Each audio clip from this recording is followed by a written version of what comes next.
welcome to Connecting Clarkston. We're on episode 15, which I'm pretty excited about. Yeah. And we are here with Anne Baldwin. Thank you for joining us. Thank you for having me. You're welcome. Anne with an E, which for everyone out there, is the only correct way to spell Anne. That is We right. agree. It's the only correct way. We agree.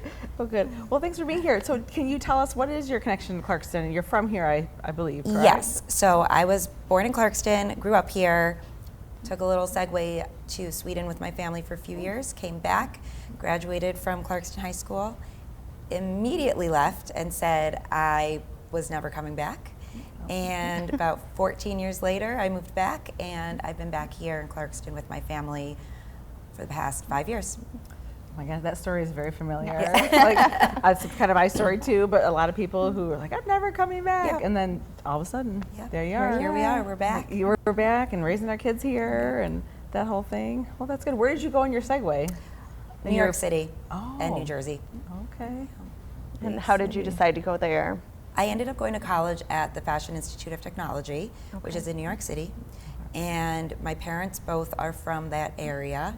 So through mutual friends, I met my husband, and he's from there. And so we just stayed out there for quite a while. And then an opportunity we couldn't pass up kind of materialized out of thin air here in Clarkston, of all places. Wow. And it was right at the right time. We were looking for a change, and we haven't looked back. Wow. How's that pace difference? You know, I appreciate it after living in the New York City area for so long. It took a little while for my husband to get more used to it. He was born in Brooklyn, then lived right outside of New York City, went back to college in New York. So we now own 10 acres, and he drives a pickup truck, and we're off a dirt road, and every single day he just goes, how did this happen to me? How are we here? How did this happen? So what year did you graduate from Clarkston? 2004. 2004. Yes. And were you involved, like were you headed towards fashion when you were here? Yes. So we lived in Sweden when I was in 6th through 9th grade. Okay. And so being there, I went to an international school, and it just kind of opened up my eyes to cultures of the world and the way they dressed. And when I came back, I continued to embrace those clothes and the style, and that was in a sea of Abercrombie. Okay. In Clarkston. And it just made me realize, you know what, I really like this, and I'm not going to change the way I'm dressing. And a friend of mine out in New York had told me about the Fashion Institute, and I was ready to get out of Clarkston. And on some miracle, my parents agreed to it, and Nice. I ended up out there. That's Nice. very cool. Yeah. So how did the transition from Fashion Institute, New York City, Sweden, to Pineapple Elementary, how did that happen? Yeah. I know there's a lot probably in between. Oh, my life now is so different than it once was. I had my first son, Levi, in 2012, and we were still living in New York, or right outside of New Jersey, and I was commuting into the city every day. It was a really long train ride, and I had to walk about 10 blocks in the city, and just decided, you know what, this is not for me anymore. So I decided to be a stay-at-home mom for a little while, and ended up getting my real estate license. It's a business my mother-in-law's in. My husband's in the real estate world as well, but he doesn't sell. And did that for a little bit, realized that I don't like being in front of people in that way so much, so I switched to staging. When we moved here, I helped my husband with some of the real estate business he was in doing that, and then kind of got suckered into a job at Pine Knob. I adore our principal, and I said, sure, you're looking for kindergarten aides. So right now I'm an instructional aide, but I'm actually, as of this semester, back in grad school for my master's in special education. Wow. Yeah. They sucked you in. They Yeah. did. Do that. They did. Just start volunteering and then. Right, here you exactly. are. Yeah. Gosh, that's an interesting career path from fashion to It real is. estate to education. Yeah, I never would have thought I'd go into education, ever. And people tend to think I'm a little odd for going into education at 37 years old, especially in a world right now where teachers are leaving by the hundreds. But ever since my son was diagnosed with Tourette Syndrome and a bunch of other neurological disorders, and I've seen both sides. I've seen being a parent, getting access and the different 504s and IEP plans for my son, and also being on a side in our old school in New Jersey where we had a horrible experience. I've realized that, you know, I can help maybe not make a huge difference because obviously there's still things in place that can cause roadblocks, but I can be that person for parents to say, listen, I've been through this, and you have someone in your corner, and sure, it may not go exactly the way you want it, or, you know, this is a roller coaster, but, you know, I've had this experience. And it's just something that after working in the school for about 3 years, it's just something I felt really not called to do, but just almost like it's kind of where all my paths have been leading me. Oh, that's really cool. Well, it sounds like it started, you're an advocate, you're the best advocate for your own child. Yes. And then saying, okay, I've done this and now I can do this for other people too, which is really important and really, I mean, I think I would imagine some people who are some parents in your, you know, same position feel like you're a good resource and like a, you know, someone who provides a lot of comfort because you've been through a lot of it and you're there at the school and so you're their person, and I think that's really neat. I appreciate that. I try. When my son was diagnosed originally. Which, can you tell us? Yes. Because maybe Yeah, not let's- yet. okay. What his, Yeah. yes. So when my son was 5, just about turning 6, he was diagnosed with Tourette Syndrome, which is a neurological disorder that causes vocal and motor tics. A lot of times you see it as kind of a joke or a punchline in the media, and it's so incredibly different than that. Not only does Tourette Syndrome come with tics, it always comes with a whole host of other issues. So for my son, he has ADHD, he has OCD, he has suicidal ideations, depression, he has insomnia, and these are just things we live with and lots of other people live with. And it's actually not that uncommon for youth to have tics or Tourette syndrome. And so when he was diagnosed, I had someone I could lean on and ask questions to and help me navigate it. And I realized that, you know what, I had that, and a lot of people don't, and a lot of people don't know where to even begin. And it can be a very isolating disorder, especially if some of the tics are inappropriate. It can be very difficult on the kid, on the family members. And so I just really felt that I'm not someone to shy away from being loud if I need to. And if someone's not ready to do that, I'll help them be that person for them. And we've also worked really hard to instill that into our son, that you are your own person, your voice is your most important thing, the most important tool you have in this world. And because of that, he is very open about his diagnosis, he is very proud of it, and it's not something he's letting hold him back.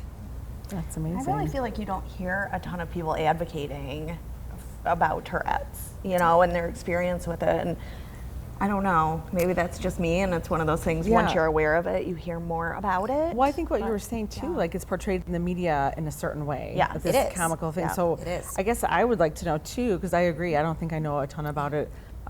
How is it different than the stereotype, and the, you know, what are they getting right and what are they getting wrong? I guess. So a lot of times you see it as a kid just shouting obscenities or someone using it as a joke, saying, oh, Right. I didn't mean to say that I have Tourette syndrome, and using it as an excuse to say something. Yeah.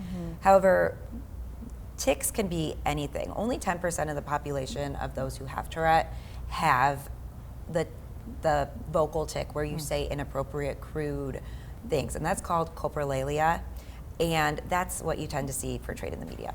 However, the majority of other people have anything from eye blinking, nose twitching, shoulder shrugging, whistling.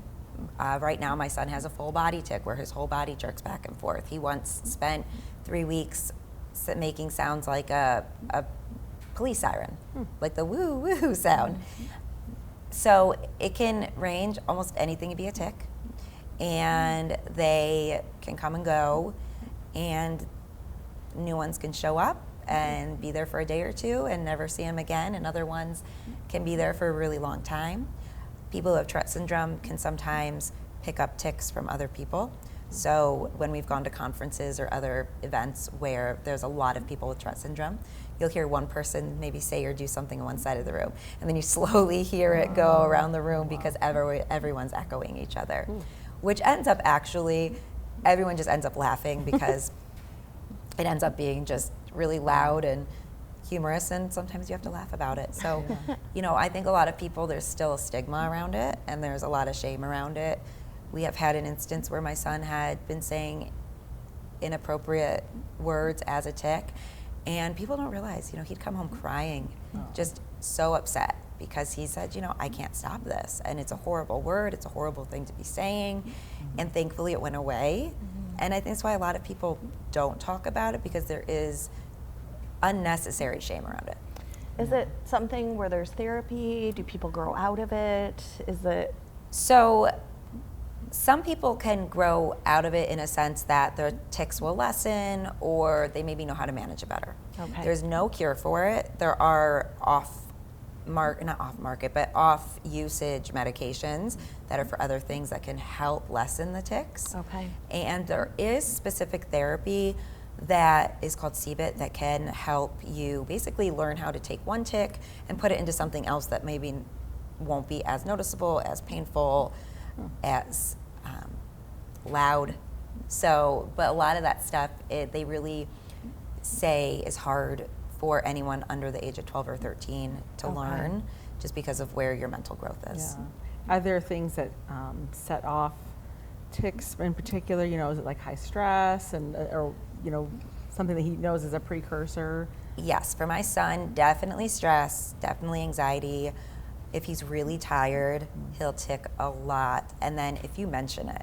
So we try really, really hard, and this is for a lot of people with Tourette, you just don't mention it. You just don't say it, because then it gets in their head again, and it just makes it worse or louder. And you know, he'll even say to me, there was one time I was talking to his doctor, and I said, yeah, and he has this whistling tic, and he looks at me and goes, Mom, I haven't whistled in 2 days, and now I have to whistle. So, you know, those types of things. Other times, he once was sick and had a cough. The cough turned into a tic, which was during COVID, which was, you know, real fun when you're coughing. And we wanted to write on his mask, it's not COVID, it's a tic, but, you know, comes with the territory. How early will they see signs of Tourette's? So most people, especially boys, will start showing signs between the ages of 5 and 7. Okay. My son, because we do have a family member with Tourette, and we are pretty sure my husband has some mild tics, that we noticed things that we weren't sure if they were tics or just weird quirks or different things. And so we started noticing his right around when he turned 5.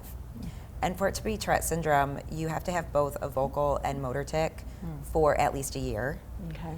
And so we had been kind of tracking, once we thought that's what it was, we had written down basically everything we had seen. So by the time he turned 6 and we went to the neurologist, he was able to diagnose him pretty quickly because we had been keeping track The records. for over a year.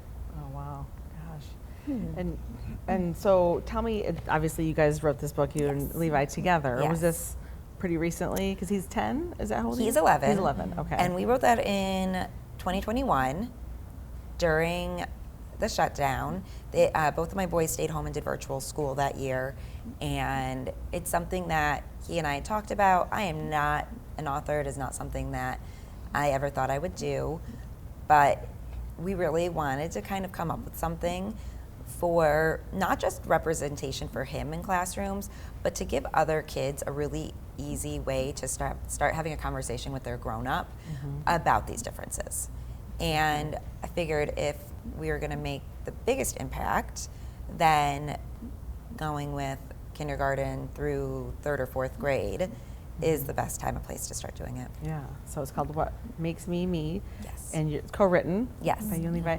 And then do you guys go around and talk to different elementaries and present the book? And how does that go? We do. So we give presentations, we read the books, and it's been wonderful. Levi normally comes with me, and we will give a presentation about what Tourette syndrome is and Levi likes to talk about his personal experience with it.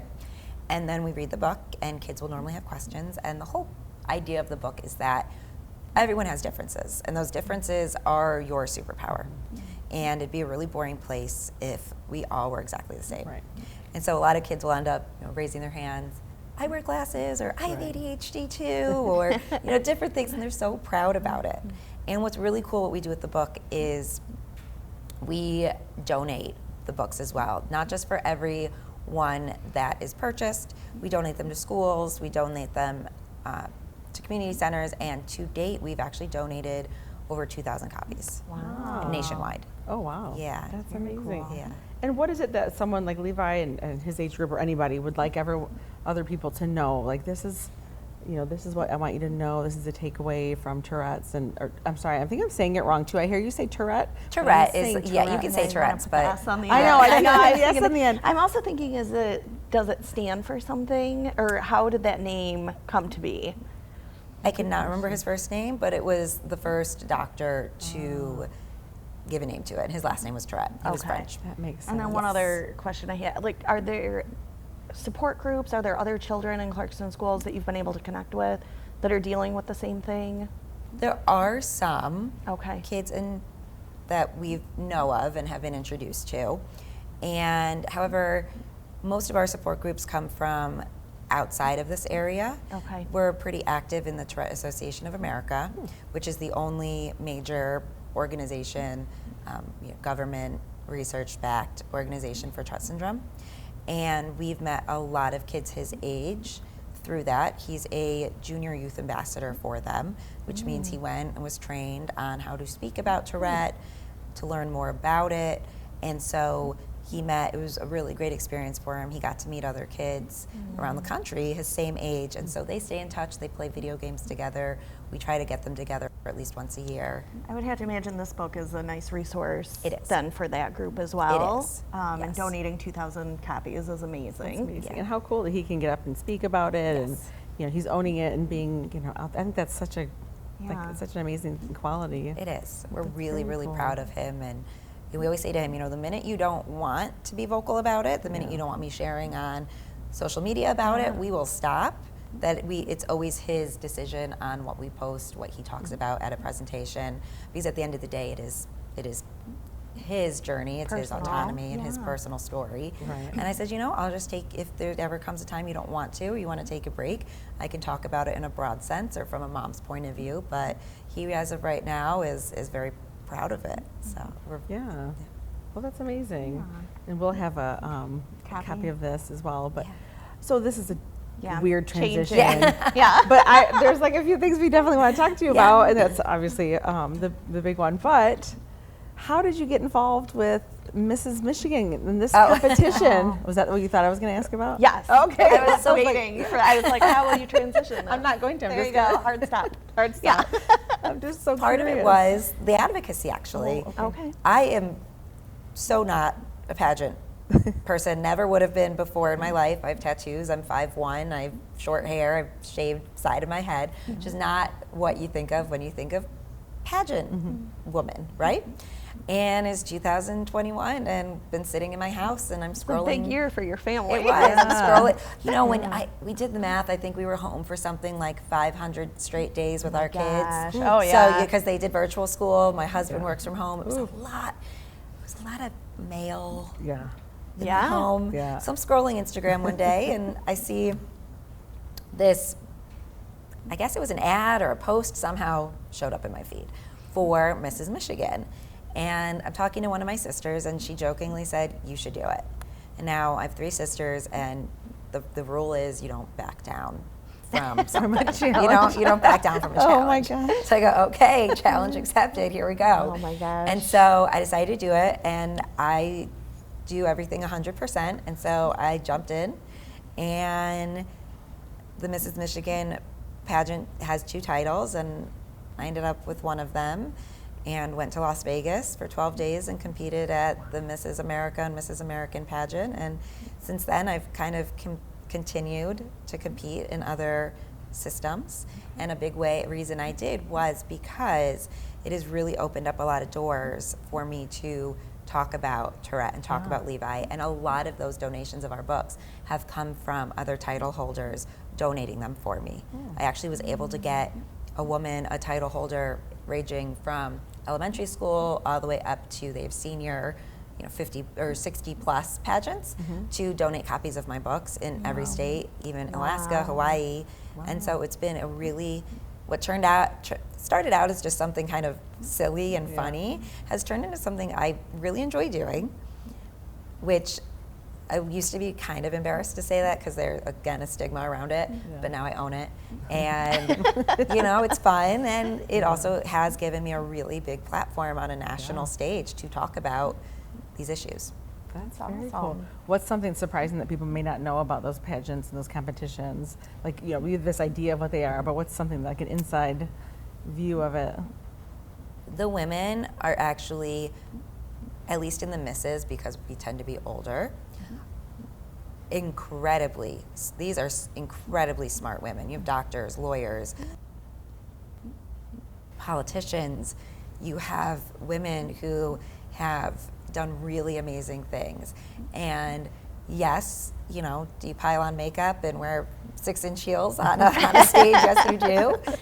But we all are there because we all have a platform and something that is really, really important to each one of us. And it's been really interesting to see exactly what is important to each person.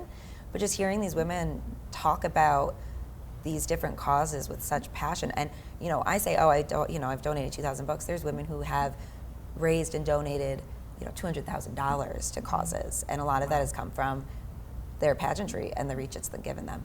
So does everybody who participates have to have a cause that they're working for or towards, or? Yes, for most of them. Some Okay.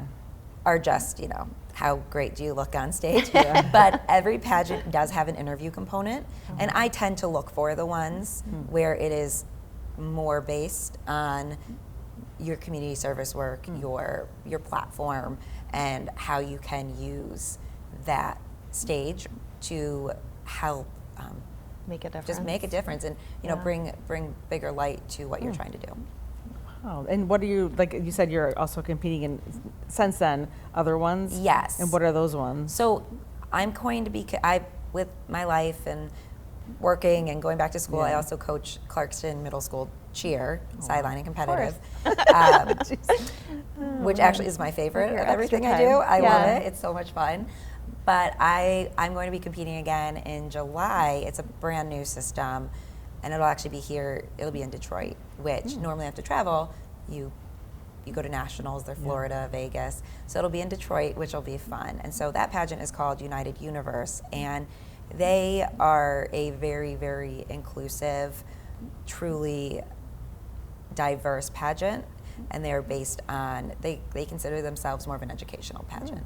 So what are you teaching? What are you advocating for? Nice. Which was really important and I love because it's here and I can really talk to people in our community about Levi and me as a parent.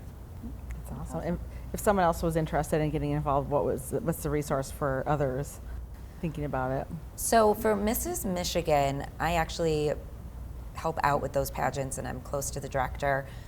You go to they have a website, Mrs. Michigan pageant.com, and they have an Instagram, and you would just apply, send in a little thing about yourself, and then the director would reach out to you. And for that one, there's always a pageant in the spring. I think they're moving it this year to May, and it's just really fun. My best friend, one of my best friends I met through pageantry, and she actually ended up winning Mrs. America. Oh, wow. And she was the other Mrs. Michigan, the other title, and just also that's been amazing to come from it. And so I always tell people, I say, you know what, it sounds so silly, but you meet great women. Yeah, like a sisterhood. Yeah. Is there a performance element? That's what I'm At picturing in my nationals there head. was, and I honestly think that is there's not talent. They make you do like an opening number dance. Oh. It's so silly. We are grown women. Right. Half of us cannot dance. It was painful. Yeah. But no, these don't tend to have talent. Some of them will have like an optional competition for talent. I have no typical like singing performance talent. I could get up there and change a tire, change some oil on a car. That's But so great. you do not want to hear me Real sing. life skills. Yes, you Yes. don't want to hear me sing. Yeah. You do not want to see me dance. You know, so funny. it's how I embarrass my kindergartners. Yeah. I start Yeah. singing, and then they do whatever I want because they're just like, Mrs. Please Baldwin, stop. please stop. That's so fun. That's what I'm picturing, like all these grown women up there, like baton twirling, Oh, yeah, la la no. la. I'm like, oh, Yeah. Okay, so it's not No. exactly what I'm picturing. No, that's more Miss America. Okay. A lot of the younger teen little kid pageants do have the talent portion, but those tend to also be scholarship. You win, like Miss America, you win quite a bit of money for no matter what portion of the competition you're in, if you neat. do well. Okay. And then on the flip side of that, for your book, Oh, I if thought you people meant are, interested in purchasing that or finding that, how did they find that book? You can find it on Amazon. Okay. And like I said, for every book we do sell, we donate to. I Okay. believe they still have a few copies at Inscribe. Okay. Oh, good. They had some there. And then we do have a website, whatmakesmebook.com. And so you can purchase it there as well. Oh, nice. Awesome. Another rough transition. But can you tell the story about your tattoo that you told Oh, us? this one? Yeah, my broomstick. Yeah. So I'll give you the whole backstory. My mom is one of 8 from the East Coast, and years ago, before there was Ancestry.com, before there was any of that, my uncle went on, I want to say it was a 3-year research bonanza. And when I say bonanza, I mean he went to Europe, he traveled the East Coast Wow. to research our family tree on my mom's side. And he found that my 9th great grandmother, so my mom's 8th great grandmother, was Susanna Martin, who was one of the women who was hanged during the Salem witch trials. And I've always just thought that that was the coolest thing. There's a lot of connections. The last day that the last group were hanged is my birthday. Her name's Susanna, my name is Anne. There's just a lot of things that I felt connected with. And so right before school started, my family took a trip to Salem, and I said, you know what, why not get another tattoo here? And I got a broomstick with some flowers on it in honor of her, in honor of my ancestor. That's pretty amazing. Yeah. Yeah, we've covered the gamut here. Yeah. Is there anything else like super interesting that we should talk about? Yeah. I don't know. I'd hate to have you get you away know, and then be like, oh, we didn't touch on this It's really thing. funny because people always tell me this, and I don't know if it's a good or bad thing. They always say you're very unassuming in terms of what I do. And I guess another interesting thing is I have a 1964 Chevy Corvair, and I restore it with my dad, and hence the oil changing and the tire changing. And so if you see a little red 1964 convertible driving around, it's me. Oh, very cool. Yeah, it's the one that has the engine in the trunk. Okay. It's not in the front. Huh. But I don't know, I guess. So that's like the word from one of our previous podcasts, multi-passionate. Yeah, Isn't it? multi-passionate. You're Yes. multi-passionate, yeah, all sorts of fun things. Oh, Nice. that's awesome. Well, thank you very much for coming in Yeah. and shedding light on all these topics, but especially about your book and about Tourette Syndrome or Tourette's. Tourette. Again, you I can say feel like I'm Tourette. saying it wrong. I know. Tourette We're going to drop the syndrome. S. I'm going to drop the S. Okay. Took me a really long time too yeah. to drop it, and when Yeah. someone was finally said, "You know what? It's actually Tourette syndrome." I said, "Oh my gosh, I should know this Yeah. because I'm the one talking about it." Yeah. So you have to retrain yourself. Definitely. Oh, that's great. So before we let you go, though, is there anybody that you could recommend that would come on and be a good voice for some other cause or just somebody interesting in the community? So she's another Clarkston graduate, and she's a female-owned business owner here. Her name's Susan Agbalian, and she's been a nurse practitioner for a very long time in pediatric oncology. Got really stressful, and so she decided to open up her own esthetician practice. And what's really amazing about her is that she is very big on education, on educating women on the best way to take care of their skin, their body, their health, and she's a wealth of knowledge when it comes to that. So. Does she have her own She building? owns, or how no, does she it- has one of those. What is Like that? suite? One of those suites over. I don't remember what it's called. It's where the old family video Oh used my to be. That's all I know of it. I'm just, it will always called- be family. It's not well, Sola. It's Cosmo or It will something. always be family video Yeah. for Yeah, me. I will exactly. never call it anything Yes. else. I think it's called Cosmo now. Yeah, right? and Yeah. so she has one in there. Oh, very cool. She's great. And then another person is, her name's Emily Buchanan, and she's also a Clarkston resident, and she's a 2-time breast cancer survivor. And her son is actually battling leukemia now, and she's just a huge advocate for. Did they do a big can drive? They did. Yeah, blood we drive, donated can to their can drive. drive, and yes. Her kids go to Springfield Plains, Yes. and she's just Wow. she's a Clarkston graduate. Just another very passionate advocate in Okay. the community. Oh, good. Good recommendation. Well, those are great recommendations. Yeah, thank you so much. I've thank learned so much you. in this short time we had I here. appreciate it. Thank yeah, you. thanks for coming. Of course.